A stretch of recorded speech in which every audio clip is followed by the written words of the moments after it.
When we last left off, Islam was expanding, and while that expansion re-centralized global power in West Asia, it also created a massive headache for the ascendant nations of Europe. First of all, the Caliphate had just conquered all of Rome's most valuable territories. North Africa had been the breadbasket of the empire, and if Constantinople couldn't feed its subjects, it would, and soon did, face as many internal enemies as external ones. Subsequent emperors thus went all in on shows of force by fighting the Caliphate almost continuously for a century. Even when peace agreements were made, there was always an understanding that one empire would eventually have to take down the other. The side effect is that Muslim ships were barred from Roman ports, and the Caliphate responded in kind by boycotting trade with Orthodox countries. The Mediterranean, which had once been the backbone of the Western world, became a wall, and neither side could really afford the ensuing economic disruption. Enter a facet of medieval politics that endures to this day: France's love-hate relationship with the Church. When the Western Roman Empire fell, the newly empowered Franks were members of the Arian Church, as were almost all the Germanic tribes living in the West. It wasn't long before their new king, Clovis I, converted to Orthodoxy, but this was almost purely a political move. It would eventually get much further than this, and trust me, France's weird relationship with both the Church and the Muslim world is going to come up over and over. But the most important thing to know right now is that Clovis and his descendants, the Merovingians, routinely ignored papal dictates against Jews because they were too valuable to the Frankish realms for their services as merchants. In fact, not only could Jews maintain secure trading services between the petty kingdoms of Europe, they could also act as neutral intermediaries to trade with Muslim countries. So almost as soon as the Caliphate popped into existence, Jewish merchants from Ashkenaz and Provence were operating massive caravans all over Europe, Asia, and North Africa, coming to be known as the Radanim. Many of the routes used by the Radanim were very old, like the same Egypt to India sea route that Jewish merchants had been using since the Hellenistic era. But unlike other traders, the Radanim took complete journeys all the way between France and China, rather than relying on other traders to make the rest of the journey in exchange for a markup in prices. Not only did this make products imported by the Radanim much cheaper, it also helped aid continuous relations between Jewish communities scattered across the Old World. Unfortunately, surviving Jewish texts on this trading system are basically non-existent. But thanks to the later writings of the Abbasid Postmaster General Ibn Khordadbeh, we do know of one Radani trade route that was wholly original. Sometimes, also, they take the route behind Rome and passing through the country of the Slavs, arrive at Khamlij, the capital of the Khazars. They embark on the Georgian Sea, arrive at Balkh, betake themselves from there across the Oxus, and continue their journey toward Yurt, to Ghuz, and from there to China. The intersection of these urbanized Jewish fur traders with the nomadic, saddle-borne, animistic Khazars would result in one of the strangest and most misunderstood chapters in Jewish history. But first, we need to explain who the Khazars were, and to do that, we have to rewind to the final Roman-Persian War. See, despite its name, the final Roman-Persian War wasn't just fought between the Romans and Persians. Both sides had employed nomadic tribes far afield to outflank their enemies from afar. In Central Europe, the Persians secured an alliance with a powerful but now extinct nation of nomads called the Avars. Meanwhile, the Romans had formed a similar alliance with the Turks, who attacked deep into Persian territory with help from their own vassals, the Magyars and the Khazars. Neither of these latter groups probably began as homogeneous ethno-linguistic groups, but rather a loose collection of tribes which unified and adopted a common language under the Turkish dominion. Later on after the war, the Great Western Turkic Khaganate collapsed, and the Magyars began migrating west, eventually to found the Kingdom of Hungary, while the Khazars picked up the pieces to dominate the vast steppe between the Black and Caspian Seas. And this is where things start to get weird, because just by happening to be in that location, the Khazars found themselves in the crosshairs of the newly risen caliphate.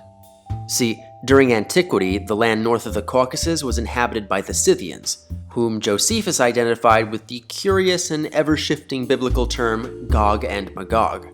There was also a persistent myth that Alexander the Great had fortified the coastal pass along the Caspian in order to defend civilization from the barbaric hordes of the north. And to make things even dumber, the Umayyad Caliphate cited its status as the new civilizing force to defend Alexander's mythical gates against said barbarians, whomever they may now be. Researching this video was a wild ride. Despite almost a century of fighting, led by the foremost military strategists in West Asia, the Arabs never even came close to conquering the steppes. But they did manage to capture the city of Balanjar in 732, prompting the Khazars to establish a new capital much further north at Khamlij. And it was here that the Khazar Khagans first began interacting directly with the Ghadanim. Unfortunately, we don't actually know what exactly happened next. The evidence for all this is hopelessly fragmented.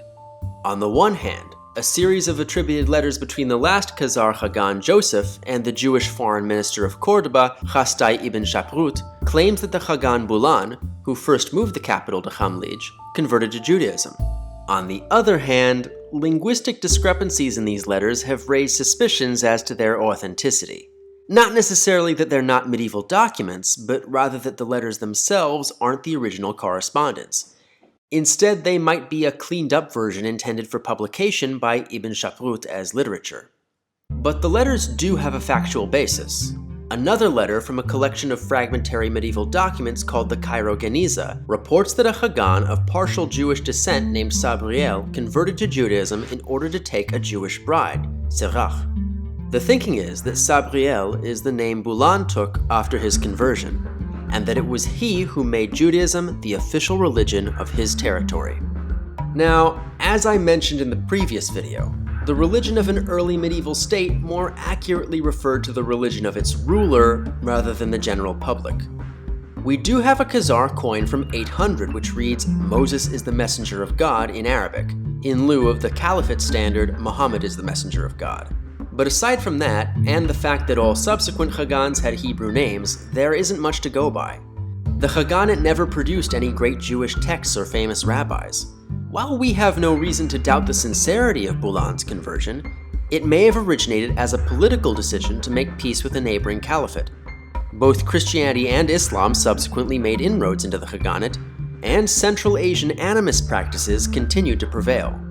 But by the 960s, the Khaganate was rapidly being conquered by Sviatoslav of Kiev to the west and the resurgent Oghuz Turks to the east.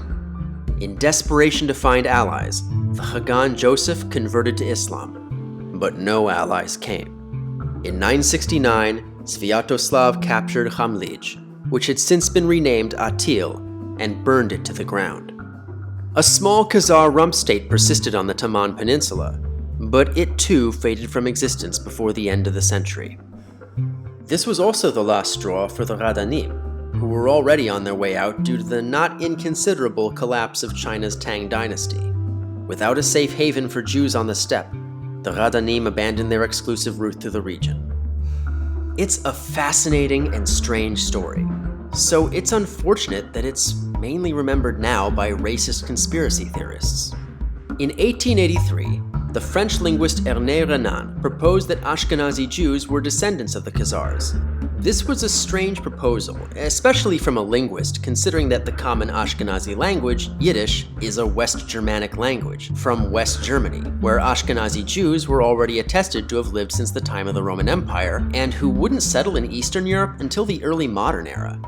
A handful of Jewish scholars in the late 19th and early 20th centuries entertained the possibility that the Khazars had some influence on modern European Jewry, but the hypothesis quietly died out for lack of evidence, except among anti-Semites.